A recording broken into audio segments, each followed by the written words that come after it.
Jail میں آپ کو پھانسی دی جانی ہے, پھانسی کے بعد کیا ہوگا, آپ مر جاؤ گے, یہی ہوگا نا.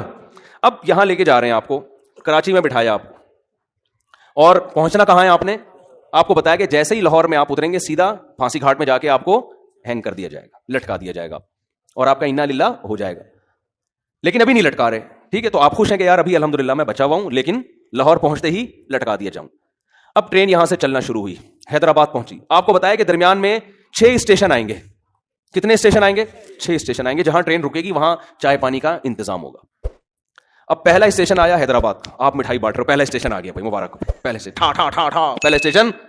بتایا ہر 2 گھنٹے بعد ٹرین رکے گی, یا ہر 3 6 18 گھنٹے, کم سے کم 18 گھنٹے آج کل لگتے ہیں, 6 18 گھنٹے, ہر 3 گھنٹے کے بعد ٹرین کا اسٹے ہوگا. ٹرین چھوڑو, ڈائیو پہ آ جاؤ یار, کیونکہ ہر 3 گھنٹے بعد ڈائیو رکتی ہے نا.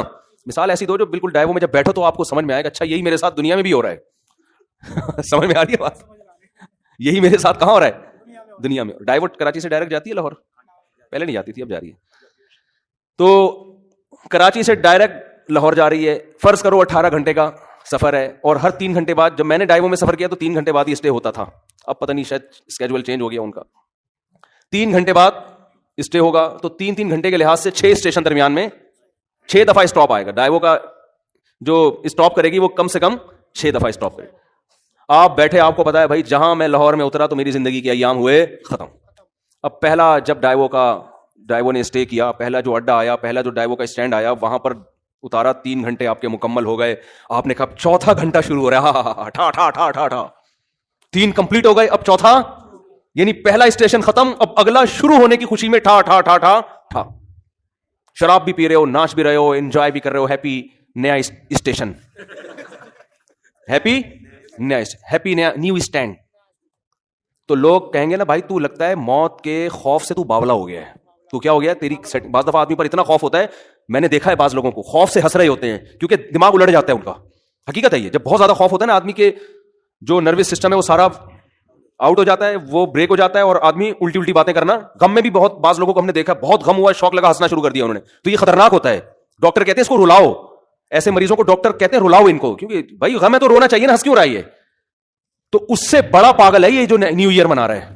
اچھا اب اگلا ڈا آیا, پہلا آیا نا تو آپ نے مٹھائی اور انجوائے اور ٹھا ٹھا کلابازیاں کھائیں اور زبردست جھنڈیاں لگائیں, بتیاں لگائیں. کوئی مولوی بیٹھا ہوا تھا وہاں, اس نے بولا تیرا دماغ خراب ہو گیا ہے, تو موت کے قریب ہو گیا ہے, تو پھانسی گھاٹ پہ جا رہا ہے, تو وہاں تو چھولے کھلکانے تھوڑی جا رہے, تو وہاں پہ تیرے وہاں دال چاول کا انتظام تھوڑی ہے, تو مرے گا بھی. تو وہ کہتا ہے ابے یار ایک تو یہ مولوی لوگ نا انجوائے نہیں کرنے دیتے لائف کو یار, ان کو کیا, ہم اگر ناچ لیتے ہیں نئے سال پہ یا نئے اڈے پہ, یا مٹھائی کھلا رہے ہیں, تھوڑا سا انجوائے کر رہے ہیں, تھوڑا سا ہلا گلا ہو رہا ہے, ہیپی کہہ دیا, تو ان مولویوں کو پتہ نہیں کیا خوش کے بس 4 شادیوں میں ہی کہتے ہیں انجوائے ہے, باقی تو کسی چیز میں نہیں ہے. یہ پاگلوں کی طرح 4 شادیاں کرو, بچے پیدا کرو, اسی کو انجوائے کرو, یہ کیا انجوائے ہے یار؟ انجوائے تو یہ ٹھا ٹھا ٹھا ٹھا ٹھا. تو مولوی آپ پہ ہنسے گا, بولے گا تیری مرضی ہے بھائی, تیری مرضی ہے. میں تو تجھے اس لیے کہہ رہا ہوں کہ میرا تو خیال تھا کہ دماغ یا تو الٹ گیا ہے, تو تیری کھوپڑی کیا ہو گئی ہے, گھوم گئی ہے. تو کہہ کہ چلو کھوپڑی گھومی ہے صحیح ہے, لیکن انجوائے کر رہا ہوں نا, تو کیا خوش ہونے کے لیے بھی کوئی لاجک چاہیے؟ تو اس سے مولوی کوئی عقل مند ہوگا, وہ کہے گا دیکھ بھائی عقل کا تقاضا ہے کہ چونکہ تو موت کے قریب ہو رہا ہے نا, موت کے قریب ہو رہا ہے, تو اگر تو غیر مسلم ہے تو الٹا ناچ, سیدھا ناچ, شراب پی. ہم تو کہتے ہیں تو پھانسی سے پہلے بھی کافی پی کے انجوائے کرتا ہوا مر.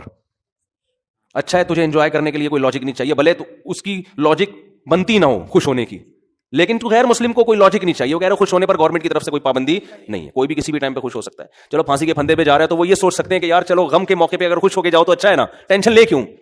لیکن جب مسلم ہوگا نا, مسلم ہوگا تو وہ یہ کہے گا کہ مولوی اس کو سمجھائے گا کہ دیکھ تو موت کے قریب ہو رہا ہے, تھوڑا سا اللہ اللہ کر لے, تھوڑا سا کیا کر لے, ساری زندگی جو تو نے بدماشیاں کی ہیں جس کی وجہ سے بھی تو پھندے پہ لٹکانے لے کے جا رہے ہیں, اتنے لوگوں کے خون کیے ہوئے, توبہ کا ٹائم ہے, استغفار کر لے, توبہ کر لے, جو لوگوں کے قرضے لیے ہوئے واپس کر دے. جیسے ہم چاہتے ہیں اب لٹکنا تو ہے تو نے, لیکن دنیا میں تو تیرا بیڑا غرق ہو گیا, وہ ٹھکانہ تیرا اچھا ہو جائے. اول تو کوئی غیر مسلم بھی عقل مند ہوگا نا, وہ کہے گا جو آخرت کو نہیں مانتا وہ بھی کہے گا یار یہ خوش ہونے کا موقع ہے نہیں, مصنوعی خوشی ہے. وہ بھی کہے گا یار کسی اور بات پہ خوش ہو جاؤں گا میں, یہ سمجھ میں نہیں آ رہی. لیکن مسلمان کا تو کوئی تک بنتا ہی نہیں ہے.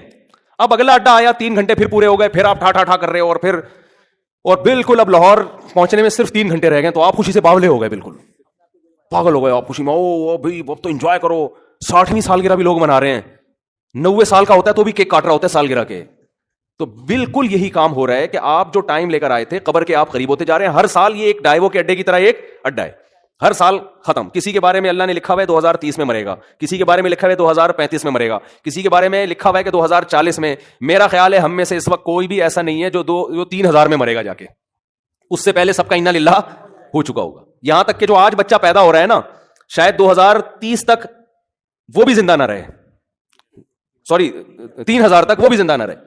تو اب جیسے جیسے آپ کا یہ اسٹیشن ختم ہو رہا ہے تو آپ موت کے قریب ہوتے چلے جا رہے ہیں. ہمارے حضرت مفتی رشید احمد صاحب رحمۃ اللہ علیہ, وہ جب سال تبدیل ہوتا نا, وہ تو اسلامی تاریخیں لکھتے تھے, تو جیسے 1417 ہجری ختم, 1418 لکھنا ہے, تو فرماتے میرا قلم لرز جاتا ہے لکھتے ہوئے, میرا قلم لرز جاتا ہے, ہاتھ لرز جاتا ہے.